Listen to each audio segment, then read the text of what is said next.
pag-usapan natin ang siling labuyo, small chili peppers or bird's eye chili.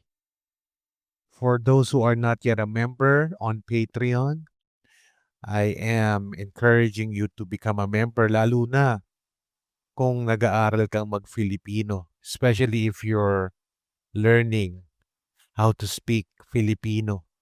And thanks to our members on Patreon, you could go to learntagalogfilipino.com if you want to join or support us. Again, that's learntagalogfilipino.com.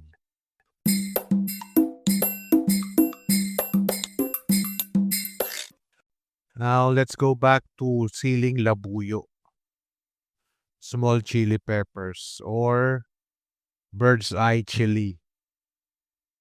Now, this is how to dehydrate and use it.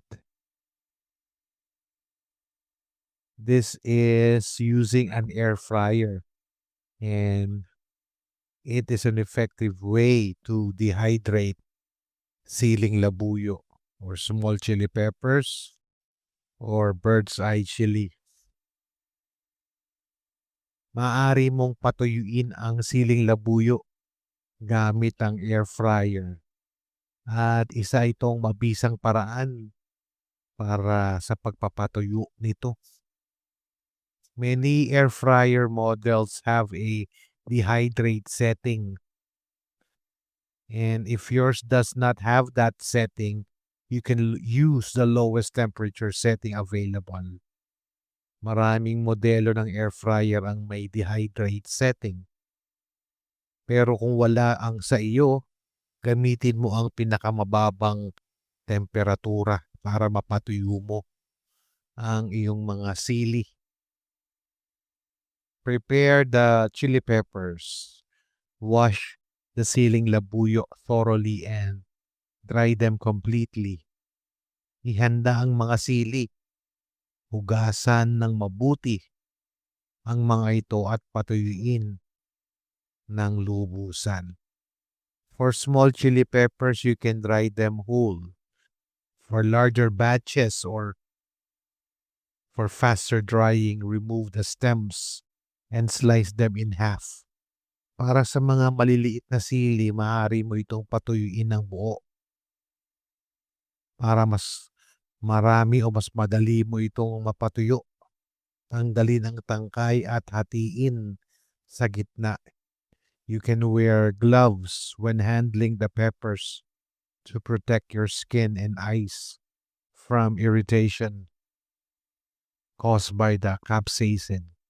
Magsuot ng guwantes kapag hinahawakan ng mga sili para maprotektahan ang iyong balat at mata mula sa pangangati na dulot ng sili o ng capsaicin. Now, arrange the peppers in a single layer inside the air fryer basket to ensure even drying. Ilagay ang mga sili ng isang patong lamang o isang palapag lang sa basket ng air fryer para pantay ang pagkakatuyo. Avoid overcrowding the basket to allow proper air circulation. Iwasan ang pagsisiksika ng mga sili para magkaroon ng tamang sirkulasyon ng hangin sa air fryer. Set the air fryer temperature to the dehydrate function or the lowest setting. Iset ang temperatura ng air fryer sa dehydrate mode o ang pinakamababang setting. Now, drying times varies, usually 4 to 6 hours or more depending on the size and of the air fryer. Ang oras ng pagpapatuyo ay nag-iiba. Karaniwang 4 hanggang 6 na oras o higit pa. Depende sa laki ng sili at modelo ng air fryer. Now, some air fryers, they only have an hour or an hour and a half. But other air fryers might have a longer drying time or longer time to cook. Ours is just less than an hour So if it's less than an hour or it's just an hour, you could probably turn it on a few times. Pwede mong sindihan o buksan ng ilang beses para matuyo ang mga sili. Now, you could check periodically until the peppers are brittle and snap easily when bent. Tignan mo, paminsan-minsan hanggang maging malutong na ang sili at madali itong mabali kapag pinipilipit mo, kapag pinuputol mo. Let the dried peppers cool down completely before storing them in an airtight container. Palamigin ng husto ang mga tuyong sili bago ito itago sa isang airtight na lalagyan. Store in a cool, dark place or refrigerate for longer shelf life. Itago sa malamig at madilim na lugar o kaya ay ilagay sa ref para mas tumagal ang buhay nito. Optionally, you can grind the dried siling labuyo into flakes or powder using coffee grinder or food processors. Maaari mo ring gilingin ang tuyong siling labuyo para maging flakes o pulbos gamit ang coffee grinder at ang food processor kung meron ka nito. Do this in a well-ventilated area to avoid inhaling chili dust. Gawin mo ito sa isang lugar na may magandang ventilasyon at para maiwasang malanghap ang alikabok ng sili. Now, let's go to the vocabulary words. Let's go to the vocabulary words. Dehydrate. Patuyuin. You can dehydrate fruits and peppers in an air fryer or possibly an oven. Patuyuin. Maaari mong patuyuin ang mga prutas at sili sa air fryer. Maaari mong patuyuin ang mga prutas at sili sa air fryer. Patuyuin. Next is temperature, temperatura. Set the temperature to the lowest level. Iset ang temperatura sa pinakamababang antas o ilagay ang temperatura sa pinakamababang antas. Temperatura. Next is chili pepper. Yun nga, yung siling labuyo. Chili pepper. Siling labuyo. Siling labuyo is a very spicy Filipino chili. Ang siling labuyo ay isang napakaanghang na uri ng sili sa Pilipinas. Siling labuyo. Next is wash. Hugasan. Hugasan. Wash the chili peppers before drying them. Hugasan ang mga siling bago ito patuyuin. Hugasan ang mga sili bago ito patuyuin. Hugasan. Next is patuyuin. And matuyo. Dry, to dry. Patuyuin. Matuyo.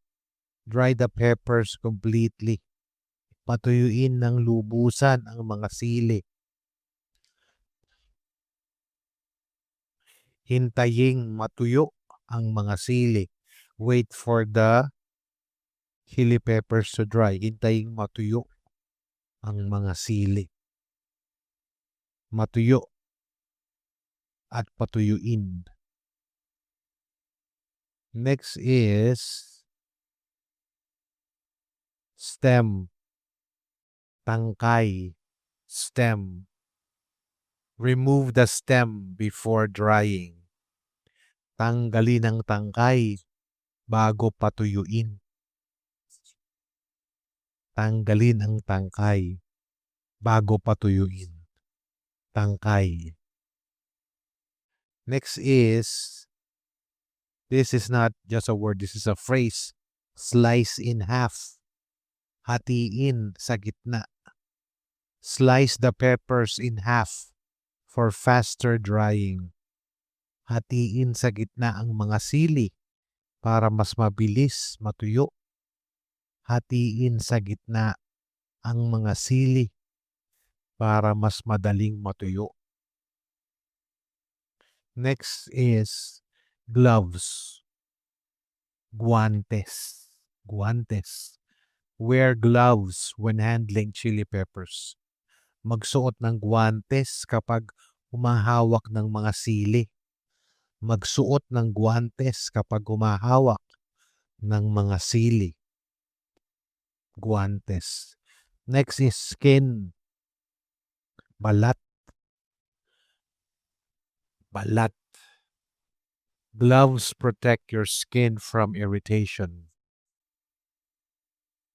Pinoprotektahan ng guantes ang iyong balat laban sa pangangati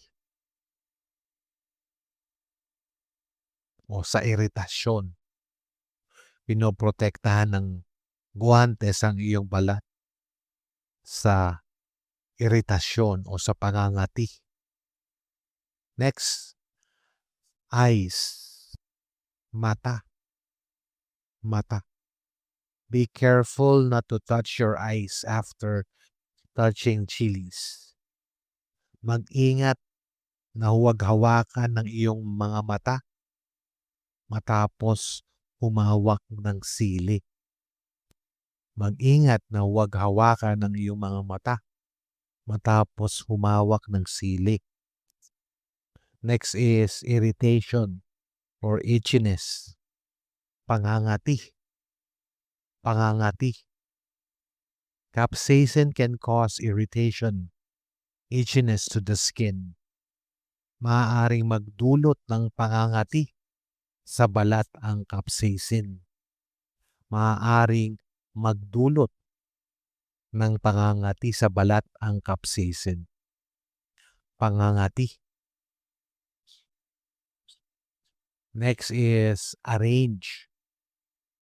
Ilagay or ayusin. Arrange the peppers in a single layer. Ilagay ang mga sili ng isang patong lang. Ilagay ang mga sili ng isang patong lang o ng isang palapag lamang. Arrange or ilagay, ayusin. Next is layer. Patong, palapag. Patong o palapag. Place the peppers in one layer for even drying. Ilagay ang mga sili sa isang patong o palapag lang para pantay ang pagpapatuyo. Or you can say, huwag mong pagpatong-patungin ang mga sili para pantay ang pagpapatuyo. In English, that would be don't stack the chilies so that the drying would be, so that it will be dried evenly. Huwag mong pagpatong-patungin ang mga sili para pantay ang pagpapatuyo.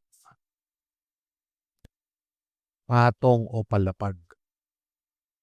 Next is circulation o sirkulasyon. Air circulation helps the peppers dry evenly. Air circulation helps the peppers dry evenly. Nakakatulong ang sirkulasyon ng hangin para pantay ang pagpapatuyo ng sili. Nakatutulong ang sirkulasyon ng hangin para pantay ang pagpapatuyo ng sili. Again, nakatutulong ang sirkulasyon ng hangin para pantay ang pagpapatuyo ng sili. Next is cool or to cool. Palamigin. Palamigin. Let the peppers cool before storing them. Palamigin muna ang mga sili bago itago. Palamigin muna ang mga sili bago itago. Palamigin. Next is store or keep. Itago. Store the dried peppers in an airtight container. Itago ang mga tuyong sili sa lalagyan para hindi pumasok ang hangin o para hindi pasukin ng hangin. Itago ang mga tuyong sili sa lalagyan para hindi pasukin ng hangin. Next is container. Lalagyan. Lalagyan. Use a clean container for storage. Gumamit ng malinis na lalagyan sa pag-iimbak. Gumamit ng malinis na lalagyan sa pag-iimbak. Lalagyan. Next is to grind. Gilingin. Grind, to grind. Gilingin. You can grind dried peppers into powder. Maaari mong gilingin ang tuyong sili para maging pulbos. Maaari mong gilingin ang tuyong sili para maging pulbos. Gilingin. Next is powder or flakes. Pulbos o pira-piraso. I prefer chili flakes instead of chili powder. Mas gusto ko ang pira-pirasong sili kaysa sa pulbos na sili. Mas gusto ko ang pira-pirasong sili kaysa sa pulbos na sili. Next is ventilated area. Mahangin na lugar. Lugar na may ventilasyon. Do it in a well-ventilated area. Gawin mo ito sa mahangin na lugar o gawin ito sa mahangin na lugar o gawin ito sa lugar na may ventilasyon. Gawin ito sa lugar na may ventilasyon. Next is avoid. Iwasan. Iwasan. Avoid breathing in chili dust. Iwasan ang paglanghap ng alikabok ng sili. Iwasan ang paglanghap ng pulbos na sili. Iwasan ang paglanghap ng pulbos sa sili. Kasi may irritate ang iyong ilong. Di ba? Check is our next word. Suriin. Suriin. Check the peppers from time to time. Suriin paminsan-minsan ang mga sili. Suriin paminsan-minsan ang mga sili. Next word is brittle or crispy. Malutong. Malutong. The peppers are ready when they become brittle. Handa na ang mga sili kapag malutong na ito. Handa na ang mga sili kapag malutong na ito. So sana po ay may natutunan kayo. I hope you learned something. And if you want to join our Patreon community so you could learn to speak Tagalog, and if you want to have a Tagalog speaking partner, you could go to learntagalogfilipino.com. Again, thank you. Thanks so much to our members on Patreon for your continued support. And again, if you would like to become a member, you could go to learntagalogfilipino.com. And if you're studying Filipino at kung nag-aaral ka ng Filipino, you can do it. Kaya mo yan.